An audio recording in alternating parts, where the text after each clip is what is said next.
to you and welcome. Thank you so much for being here for the very first inspirational interview here at Inspired Coach Podcast for 2025. I hope that your year is going so well so far. If you're anything like me, you probably can't believe that it's rocketing by at the pace that it is, but it is. And believe me when I tell you, it seems like the older that I get, all of us, of course, are getting older every single day. It seems like time goes by faster. And time and timing and the current nature of things is a really important theme, actually, of this inspirational interview today and the topic that we're talking about, which is artificial intelligence, AI. I have wanted to talk about AI on the podcast for some time, but I couldn't quite find the very, very right person to do that with for what is, of course, a very current and also contentious and challenging topic in the world right now, not just how we may use it as coaches, future coaches, online business owners.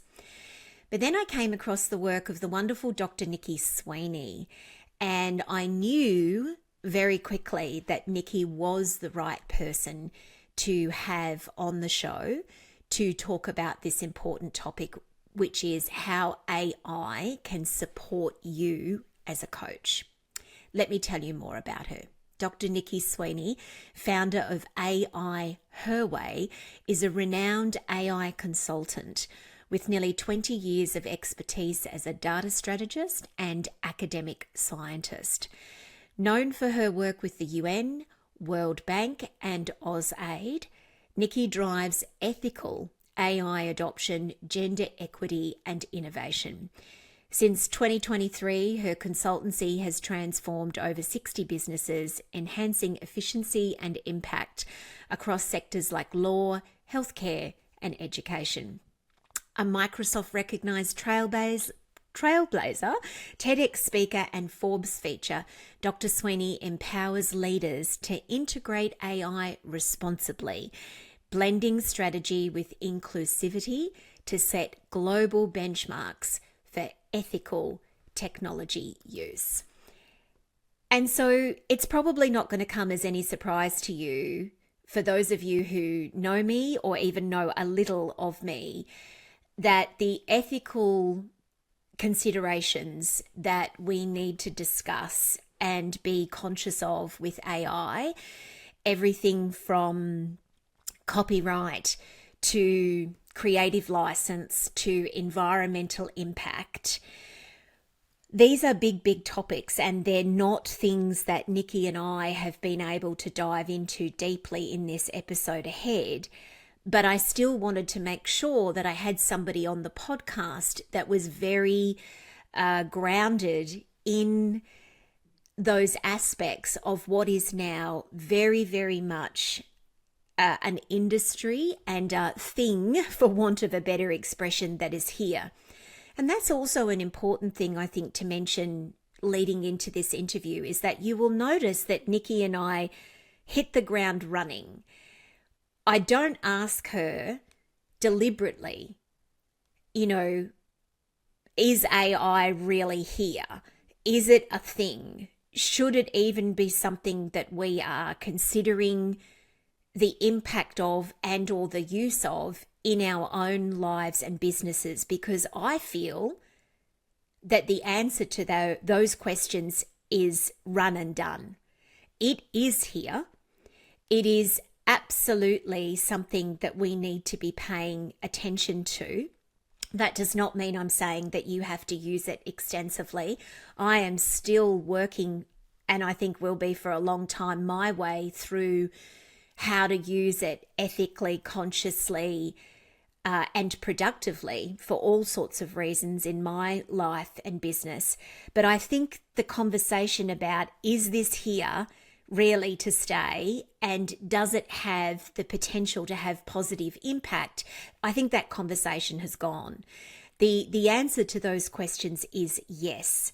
And the more that I learn about AI, the more, yes, it is complex, but also that it has incredible potential to support coaches, to support us all in our work and our lives in meaningful ways.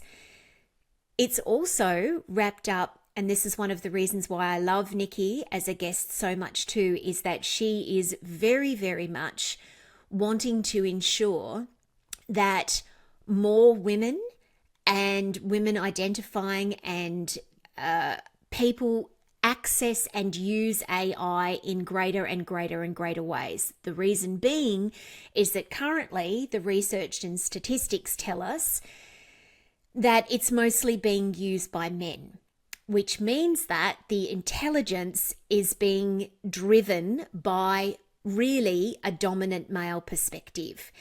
And of course, AI should be a tool for all of humanity, for people of all genders.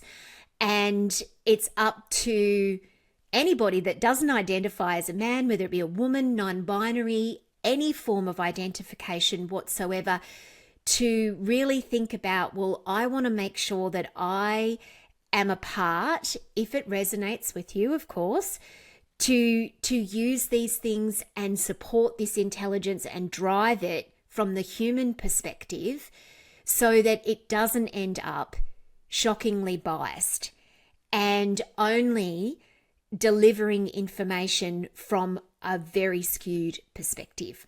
And that's going to be something that's up to all of us. So everyone, this is a long intro today, but this is a big topic. I just wanted to really ground in and let you know some of the things that I think are really important in this discussion ahead with Nici.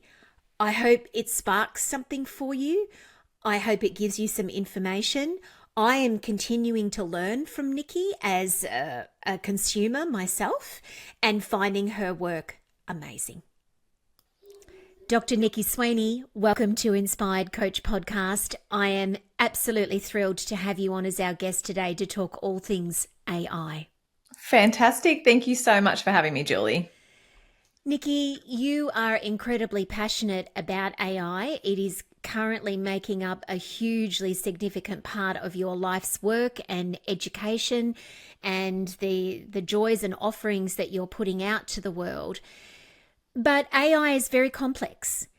And despite the fact that we know it's an absolutely wonderful game changer potentially for online businesses, there is still, and may still be to come for some time, levels of resistance about using it, particularly for heart-centered business owners like coaches.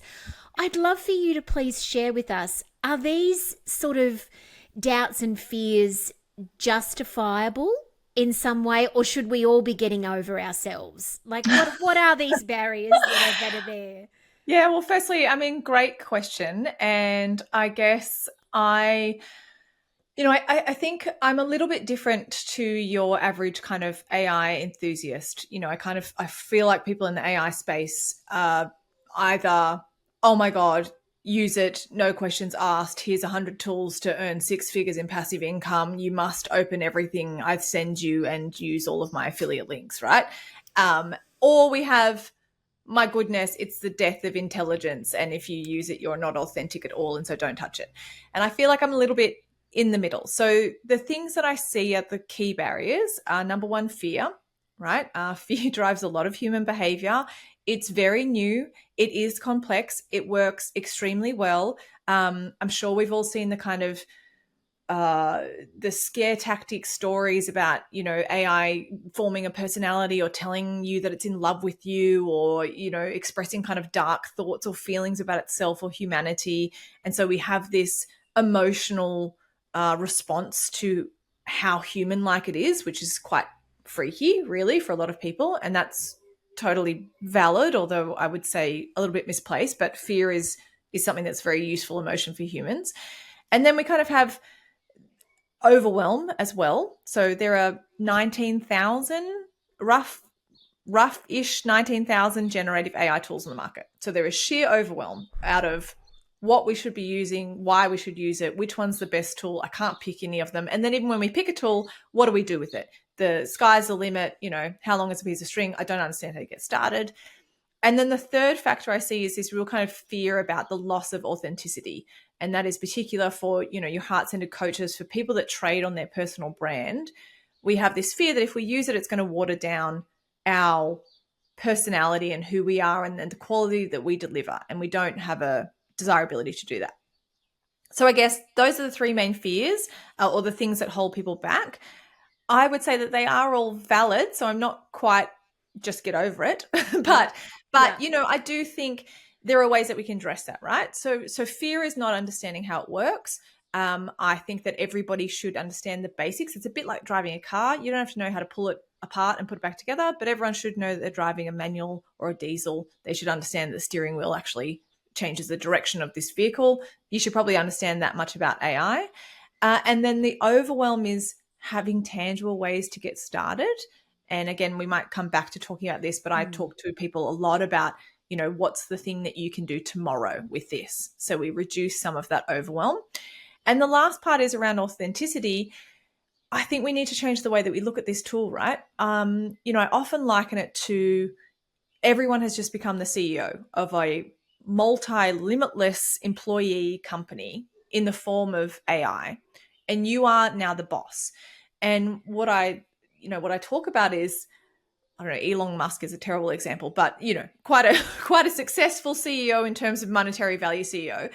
He doesn't know how to make a Tesla, right? Or he probably doesn't actually understand all the inner workings of X. He has the vision and the strategy. And so I challenge people to think about, if you think it's a loss of authenticity, you don't lose your personal brand and authenticity just because you have employees that are helping you enact the vision. You actually leverage your vision so that you can step into that power of being the leader.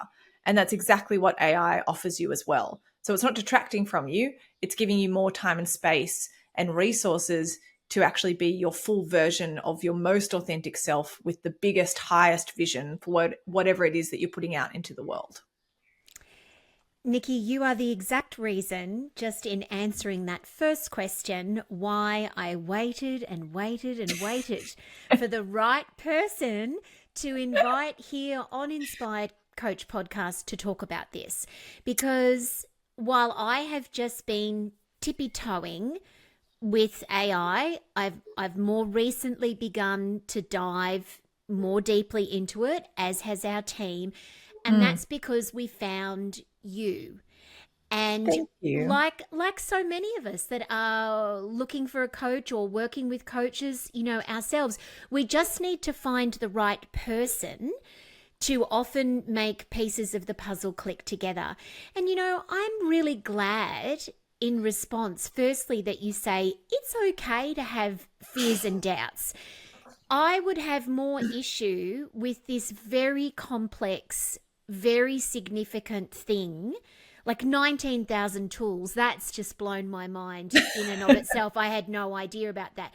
If there wasn't some level of skepticism about it, when we just accept things without questioning, without discernment, without nuance, or reject them in the same way, that's when I think we have issues and problems. And so I think it's great to talk about these concerns, because if we don't, then the usual outcome is going to be that I think women in particular, women identifying people in particular, are just going to say no, and they're going to step back. And I've heard you say that with where we are at the moment in the online business world and with AI is actually really dangerous. Yeah. Because what it's going to mean is we're going to get, without wanting to send ripples of fear out there, everyone, we are in different ways going to be left behind. Yes, absolutely. And that is a big reason why I do what I do, is because I am concerned with the equity of it all. I am concerned with the world that we might realize we're in if we don't engage and then pop our little heads up in 5 years' time and then realize we've missed our chance to help it all take shape, right? So I acknowledge that there is this fear. I love that you're getting more involved. I think that we have a huge challenge and opportunity right now for a very, very short amount of time to actually input into how this all looks for the world, not just us as individuals, but on a global scale, because AI is impacting us on a global scale. It is changing the way that we interact, how we spend our time, how we source information, how we process information, what we do with that information. So it really is the disruptor. It's called the fourth industrial revolution for a reason. And I think people that think that it's a flash in the pan, or people that think that it's overhyped, I would seriously challenge that, because it is the biggest thing to happen since the combustion engine. I don't think we can oversell how disruptive this will be to how we currently function. But we can oversell that it will always be great. And like I said, it's not about fear. It's about the fact that you and listeners, you get to be an active force in shaping a product. And when you think about it, there's not many products like that, right? If I buy a pair of shoes from a brand, I can wear it and decide they're uncomfortable, but the shoes don't change to fit me in real time based on my feedback, right? All I can do is either buy it or not buy it. AI actually is taking information from us as we are using it, and all of these companies are using that information to help develop the next versions of these AI models and large language models and natural language processing models and the algorithms and all of that. So as consumers, we actually have quite a lot of influence over how this all plays out. And to your point about women being involved, again, one of the reasons why I talk so much about this is because, especially when I first started AI Her Way, which, I started talking about AI in November of 2022, and I started really kind of delivering professional development and workshops in January of last year. At that time, it was about 70% of users, and at that time it was mostly just on ChatGPT, but 70% of users were men compared to 30% of users being female or other gender identifying. And to me, I just had that moment where I was like, we can't let that happen, right? We have had generations where women are left out. We are disenfranchised. We are disempowered. We are not, we do not have the same opportunities available. We are not awarded the same, kindness and kind of accolades when we do the same kind of stuff. We've spent such a short amount in history playing catch up. And I really do think we risk losing the gap that we have managed to, we haven't actually closed it, but the gap that we have managed to kind of slim down a little bit. I think we are at threat of it widening with AI if we don't engage, if we decide it's not for us, if we decide it's not something that serves us, then we just leave it to certain populations and cohorts of people to take advantage of, to get increases in productivity, to get increases in efficiency, to get the promotion, to launch the new idea, to go to the investor pitch well researched and well prepped. All of those things that AI offers us, we can't leave that just to certain demographics to take advantage of. And I actually think women are amongst the most deserving of 24/7 help, right? Because we're the ones that are doing that for the world. Yeah, I couldn't agree with you more, Nici. And, I just want to say, out there to everyone, I'm going to be turning 53 in 2025. Congratulations.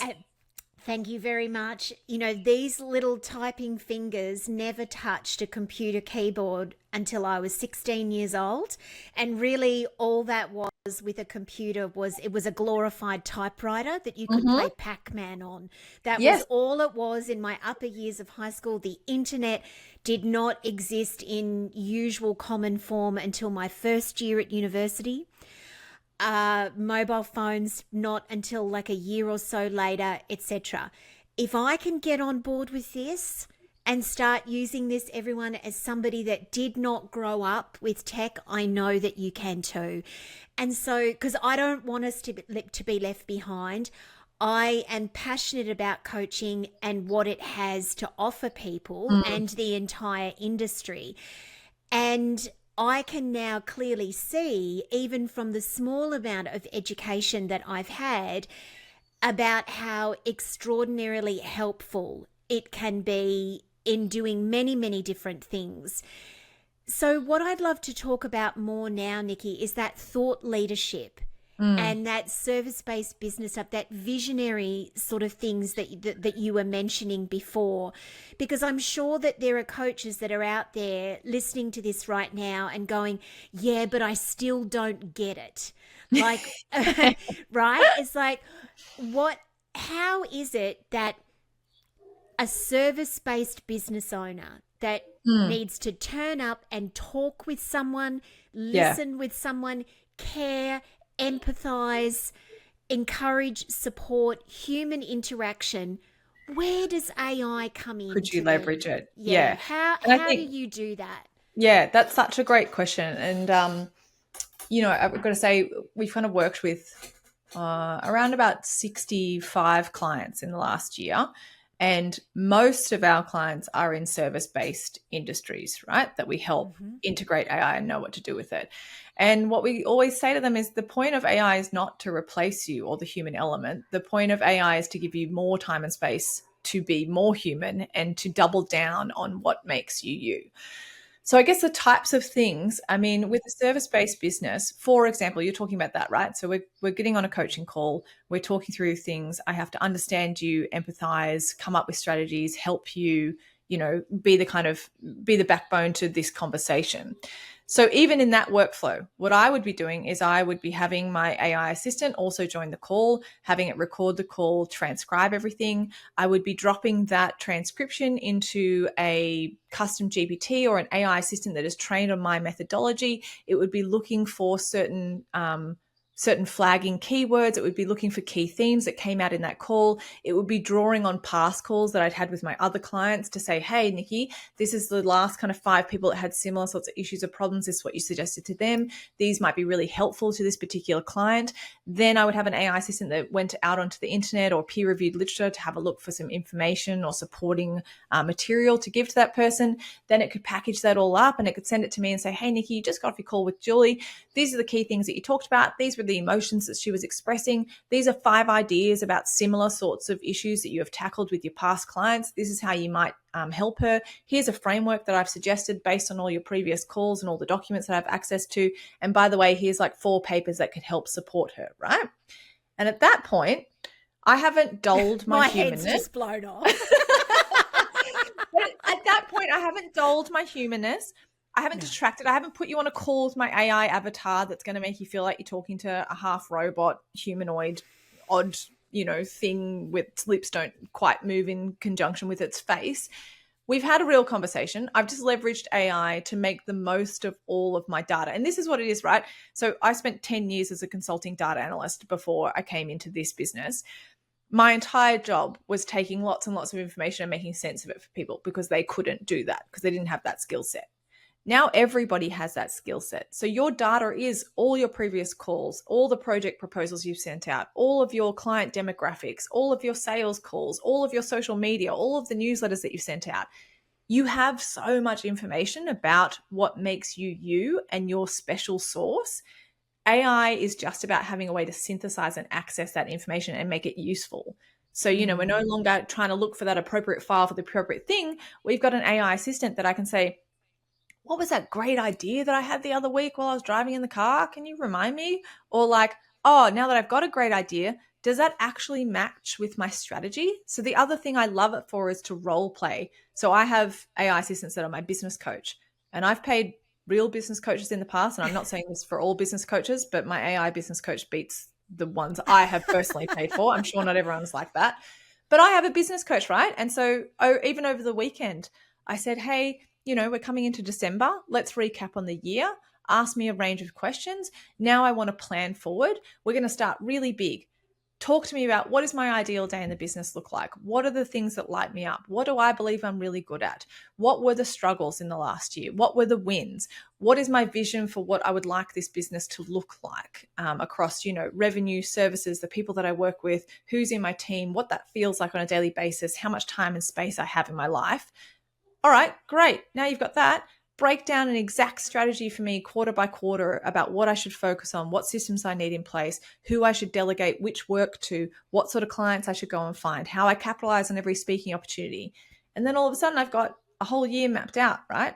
So the other thing that people miss is they're often using AI to say, rewrite this email in a more formal tone? Or can you explain, the theory of inquiry-based learning to me? They're using it like Google, Yep. when really you should use it like another brain, but you define the character every single time. So it can be a business strategist, it can be an ideal client, and you can say, hey, I've redone my website. Hey, ideal client, do you like this? What speaks to you? What doesn't? What's resonating? Which button would you click first, right? You can have a business strategist, you can have a financial analyst, you could have a critical friend. I've got ones that just give me pep talks when I need it, that tell me that I'm doing a great job and that my hair looks fantastic. Whatever you want it to be, you get to design it. And that's the real power. And especially for coaches, because you're clever people that already have a strategy and that innovative way of thinking, right? Because that's what you do. That's what people pay you for. So when you already have that sort of brain, you're really primed to take advantage of what AI offers. And that is a thought partner for everything you do. A thought partner. And you know what? I don't think a lot of people are necessarily seeing AI in that way. And No. I know for myself, I never had to. And that's okay, because each of us has to come into this with small steps to begin with, unless we happen to have a lot of other knowledge behind us. And then I would suggest probably that this podcast is not relevant for someone, because they will be way beyond beyond this conversation. You've taken steps 2, 3, 4, and 20 already, so it's fine. That's exactly right. But what Nici has shared here in answer to my question really is about that top level thought leadership stuff. But I also want to let everybody know that the much more basic use of AI, with getting it to do things such as helping you with scheduling, with social media writing, posts, basic research of things that Google can give you links to but can't give you in-depth information to. Even where I'm at with it at the moment, which is there and deepening in sophistication, I'm not where you've mentioned yet. I'm getting there. The time saving alone is an extraordinary thing, because so many people, so many coaches out there, they're bootstrapping, they've got other jobs, they're busy parents, they're caring for elderly people in their life, they've got lots of things going on. And so things that save us time, which AI does, are pretty jolly useful. Yeah. And even when people talk about that, it's even, I talk a lot about using AI to lighten the mental load, right? So, we do talk about, we're often doing things on the side, as well as our job, as well as our families, our parents, whatever. And when I reflect on my own kind of journey of leveraging these tools, I mean, obviously it's what we do all day, every day. We build these AI solutions for companies, we're training people on it. We're making agentic AI. Like, we are kind of at the next wave of what is possible. But when I look at my own personal journey with this, before I ever kind of claimed this space and my company now, I was an academic for 17 years. And in the space of that time, I hadn't necessarily progressed very much, because I'd had young babies, I'd taken time away from work. Academia is very much like, how many papers have you published? I was very teacher focused and I loved teaching. So then it was kind of like, well, you've, only done 3 papers, but yeah, sure, you taught 4 courses, but that doesn't really matter. Such is the joy of academia. But in the space of 6 months, when I started using AI to actually launch those ideas that had been living in the back of my head. And so when I say launch ideas, I'm not talking anything big. I'm saying, like, I'd been thinking about a new curriculum for my course that I taught at university. And for ages, I was like, God, it'd be good to do X, Y, Z with the students. Never had the capacity to make that come true. In the space of 6 months, because I knew how to use artificial intelligence, and we finally had very user-friendly AI in the form of ChatGPT, I launched these ideas that had been living in the back of my head. And in 6 months, I got 3 promotions, right? And I tripled my income, because I was also part-time, and I leveraged it to a point that I could say, yes, I deserve full-time in an ongoing position.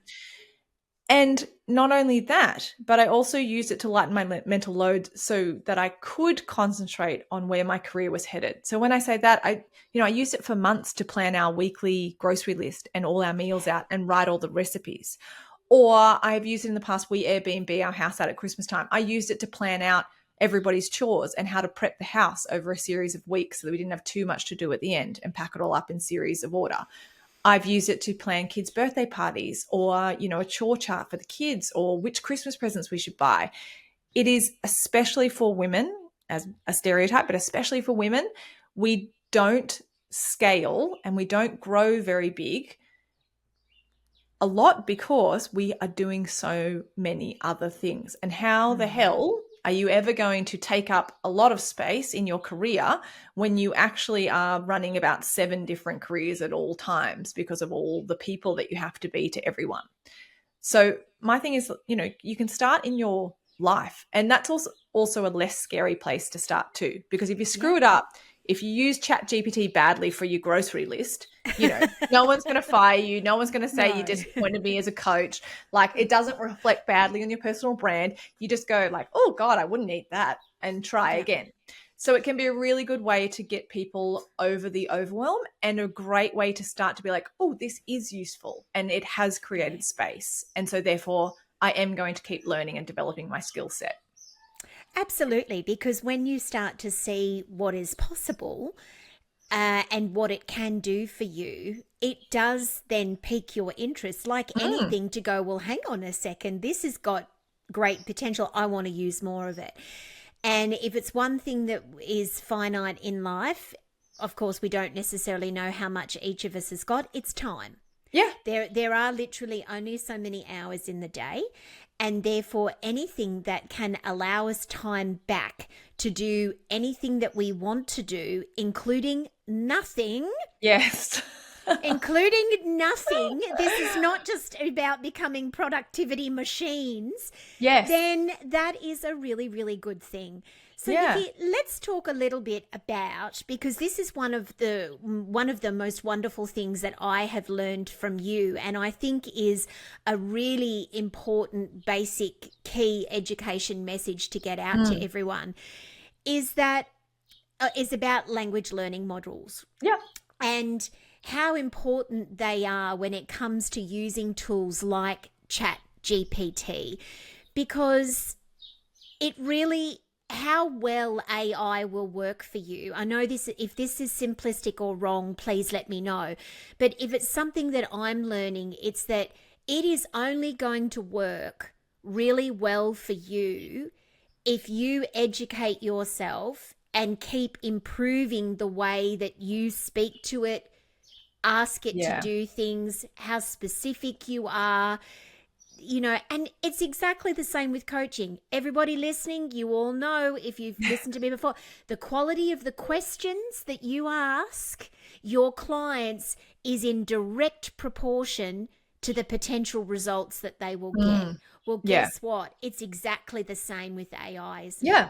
Yeah, exactly. And I think that's a wonderful way to describe it, Julie. The best way to think about it is that, yes, you have just hired a sparkly new intern who's very, very keen, and they're very quite bright, and they're enthusiastic, and they're always on time, but they really have very little clue about who you are and how you work, right? So the easiest way to describe how to prompt a large language model well, and prompt's just the word that we give to the text that we put in, or if you talk to them, the talking that you do with these things, is to think of it not like a search engine, but to think of it like a new employee.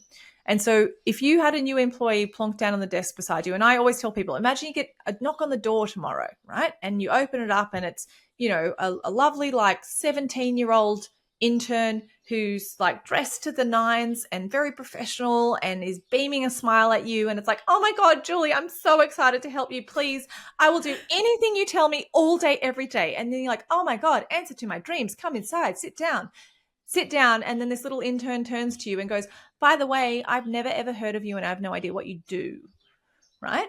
How would you start that conversation? You wouldn't say, hey, here's a document. Can you write me a brief on it? Or you wouldn't say, can you do up a new proposal for a client?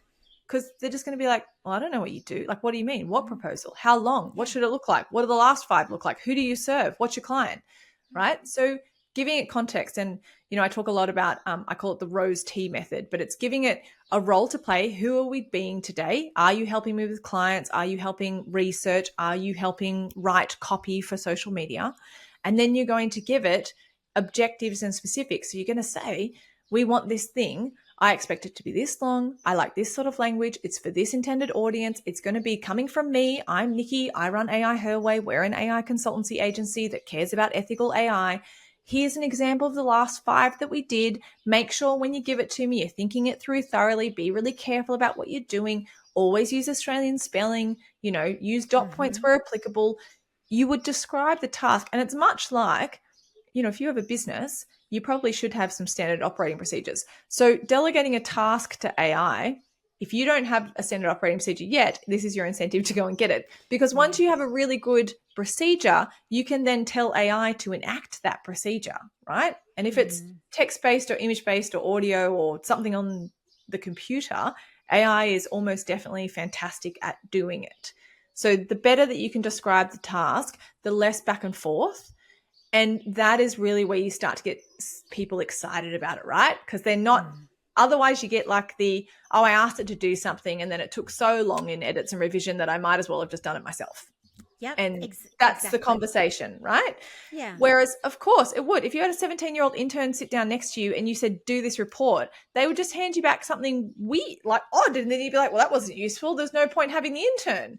Exactly. Or exactly. You get into that position where something takes so long, or you have to provide it with so much ongoing help, or them with so much ongoing help, that you become exasperated and go, I could have just done it myself. Exactly. And I would have preferred to do it myself, because then I wouldn't be exasperated by this conversation, as well as not having the outcome, right? Like, I know that there are people out there that have staff that's that feeling. So when you're looking at working with large language models, whether that's ChatGPT, whether it's Claude, whether it's, Copilot or Gemini, that's what I want you to think about is, how could you be a really good boss to this large language model? So how do you describe who you are? Who do you serve? What is the aim of the task we're working on today? Can you provide me an example? Are there any rules I should keep in mind? And then you're going to get so much closer to something that's useful, that there's not a whole lot of back and forth at that point. And, Absolutely. I'm at the point now, you might be too, Julie, as well. Like in ChatGPT, I have specific chats assigned to the kind of key repetitive tasks in my business. So I've got one that helps with client relations. I've got one that helps with invoicing and proposals and service agreements. I've got one that helps design my story arc when I'm delivering professional development or workshops. I've got one that helps with client follow-up after a call with one of my coaching clients. And so they know their job now. So they are my little staff members. So now I don't have to put in that effort. I just go in and say, hey, I had a great chat with Julie today. Here's the transcript, and it knows what to do with it because it's a well-trained staff member. But you have to train it first, and you have to think like a boss when you interact with these things. It's not Google, it's your employee.